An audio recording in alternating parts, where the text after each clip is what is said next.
আমি এই UPLক সমৰ্থন কৰিম বুলি আমি হেৰি লৈছোঁ আৰু DPFক আমি আমাৰ ইয়াৰ পৰা উৎখাত কৰিম বুলি আমি ৰাইজে একমত হৈছোঁ। আপোনালোকৰ যিটো মানে ৰাস্তা মই মানে ৰাস্তাখিনি দেখা পালোঁ গোটেই একদম বেয়া হৈ গৈছে, এইটোৰ ওপৰত কি ক'ব? হয়, এইটো তাৰমানে তেওঁলোকে স্কিম ধৰিছে কিন্তু স্কিমবিলাকৰ কাম হোৱা নাই।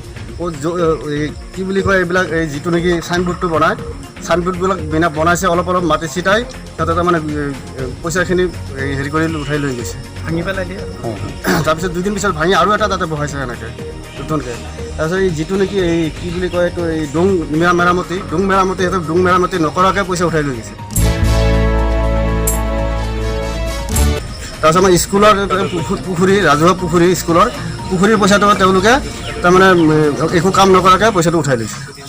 আজি আপোনালোকে UPPLত যোগদান কৰিলে, তাৰপিছত আপোনালোকে UPPLৰ পৰা কেনেকৈ হেৰি হোৱাটো বিচাৰে, উন্নতি হোৱাটো? এইটো আমি আশা কৰিছোঁ UPLক আমি মানে ভাবিছোঁ তেওঁলোকে নিশ্চয় আমাক মানে ভাল হেৰি দিব, সেইকাৰণে আমি UPLক যোগদান কৰিছোঁ। মই 2 নম্বৰ বৰফলা বাগিচাৰ পৰা কৈ আছোঁ। আজি ইয়াতে এটা আমাৰ UPPL দলৰ নেতৃবৰ্গ আহিছিল, সিহঁতে চাই গৈছে আমাক নেতৃত্বত, আমিও সিহঁতৰ নেতৃত্ব দিছোঁ, চবে একমত হৈছোঁ। যিহেতু BPF যোৱা বছৰ কেইটাত BPF দলে তাৰমানে যি দুৰ্নীতি কৰিছে তাত তাৰমানে আমি সহ্য কৰিব পৰা নাই।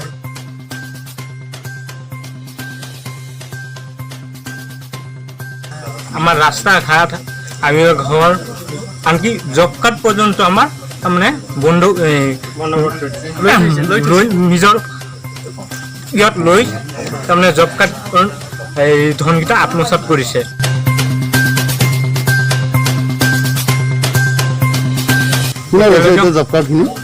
এতিয়া জব কাৰ্ডৰ ধনসমূহ আমাৰ নিত্য চক্ৰৱৰ্তী সিহঁতে জব কাৰ্ডসমূহ ভাগ্য সিংহ সিহঁতে জব কাৰ্ডসমূহ লৈ লৈছে, কিন্তু জব কাৰ্ডগিলা আমাৰ এতিয়া পোৱা নাই।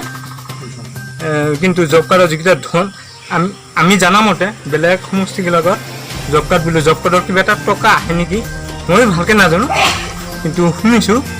কিন্তু সেই টকা কিছু তাৰমানে সকাহ দিবৰ কাৰণে মই জনসাধাৰণৰ শুদ্ধ এই আমাৰ খেতিয়কৰ পইচা বা জব কাৰ্ডৰ পইচাসমূহ সিহঁতে আত্মসাৎ কৰিছে। কাম নকৰাকৈ এতিয়া কাম তাৰমানে বিনা কামত সিহঁতে আত্মসাৎ কৰিছে।